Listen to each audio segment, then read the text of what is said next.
بابر کا اصل نام ظہیر الدین محمد بابر تھا اور وہ مغلیہ سلطنت کے بانی ہیں۔ ان کی پیدائش 11 فروری 1483 کو افغانستان کے شہر فرغانہ میں ہوئی۔ وہ تیسرے بابری خاندان کے تخت نشین تھے۔ ان کا باپ عمیر الدین مرزا سمرقند کے شاہی خاندان کا سردار تھا۔ بابر کا بچپن علم و فنون پر مشتمل رہا۔ انہوں نے ابتدائی تعلیم مقامی اساتذہ سے حاصل کی، جہاں انہیں عربی، فارسی، تاریخ، ریاضی، فلک شناسی اور ہندی وغیرہ کے علوم سکھائے گئے۔ بچپن سے ہی بابر کو فتح حاصل کرنے کا شوق تھا۔ بابر 11 سال کی عمر میں اپنے باپ کی وفات کے بعد مشرقی ہندوستان کی طرف روانہ ہوئے، جہاں انہوں نے اپنی فوجی تربیت شروع کی۔ انہوں نے سفر کے دوران بہت سے شہر اور سلطنتوں کا دورہ کیا، جہاں انہوں نے لوگوں کے دلوں کو جیتنے کے لیے اپنی مہارتوں کو ظاہر کیا۔ بابر نے 1526 کو مغلیہ سلطنت کی بنیاد رکھی۔ بابر کی حکومت اور بادشاہی کا دور ان کی زندگی کا سب سے اہم حصہ تھا۔ وہ مغربی ایشیا کے عظیم بادشاہ تھے، جنہوں نے ہندوستان کی فتح کی اور ایک نئی روایت قائم کی۔ ان کی حکومت نے مغربی ایشیا کو تبدیل کر دیا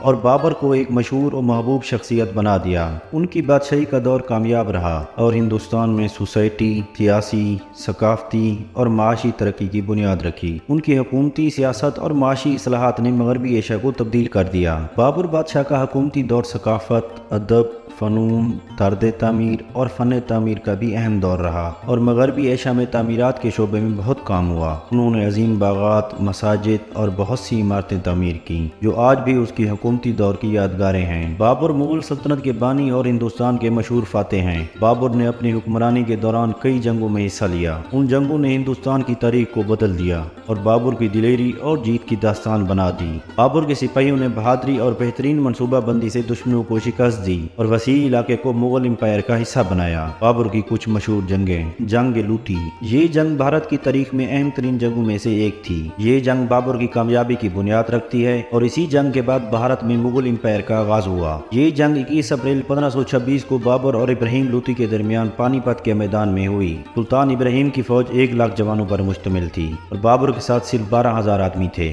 مگر بابر خود ایک تجربہ کار سپہ سالار اور جنگی فنون سے اچھی طرح واقف تھا۔ میواڑ کے راجہ رانا ساگا نے ابراہیم لوٹی کو شکست دینے کے لیے کابل سے ظہیر الدین بابر کو مدد کے لیے بلایا تھا، تو لودھی اور مغل کی فوجوں کا پانی پت میں ٹکراؤ ہوا۔ بابر جانتا تھا کہ لودھی کی 8 گنا بڑی فوج کا مقابلہ نہیں کر پائے گا، لہذا بابر نے سلطنت عثمانیہ کے جدید ہتھیار کو استعمال کرنے کا فیصلہ کیا۔ اس نے توپوں کے ساتھ ساتھ ترک توپچیوں کو بھی خدمات حاصل کی اور بعد میں انہی توپچیوں نے ہندوستان میں توپ سازی شروع کی۔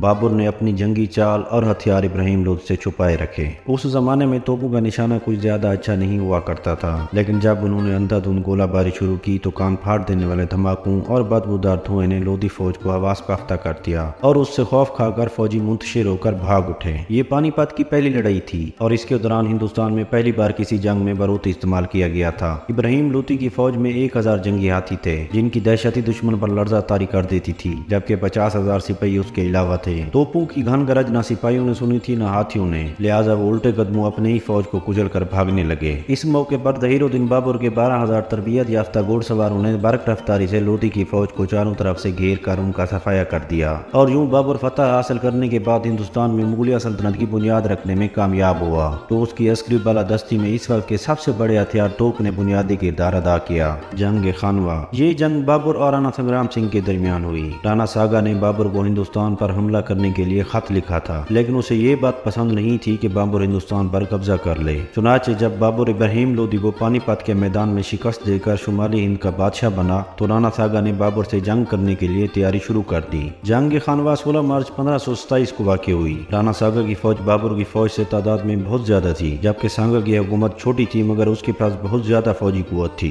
جنگ کے دوران سانگا کی فوج بابر کی فوج کے خلاف بہت مضبوط ثابت ہوئی، لیکن بابر کی فوجی رہنمائی اور حکمت عملی کی وجہ سے وہ جنگ کامیابی سے جیت لی۔ رانا سانگا کی فوج نے بری طرح شکست کھائی اور میدان جنگ سے بھاگ گئی۔